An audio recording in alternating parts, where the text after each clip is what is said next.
এই ছোট্ট ভিডিওর মাধ্যমে তোমাদের সাথে আমার এক ইচ্ছে পূরণের কথা শেয়ার করব।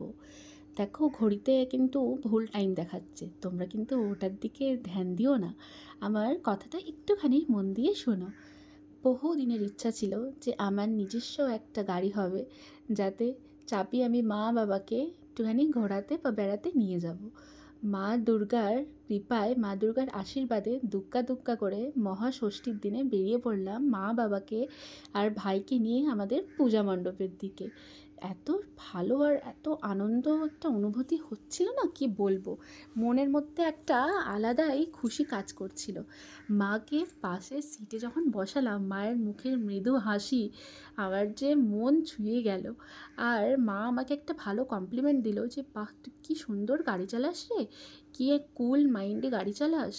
আর এইটা শুনে আমি তো খুশিতে একদম ডগমগ হয়ে গেলাম। তারপরে একটু মা মেয়েতে মিলে গল্প করলাম, একটু ওই হাসি মজা করছিলাম আর কি। এই ক্লিপটা দেখে তোমরা বুঝতে পারবে। তারপরে লুচি, ছোলার ডাল, আলুর দম খেয়ে দিয়ে বাড়ির পথে আবার রওনা দিলাম। দুগ্গা দুগ্গা।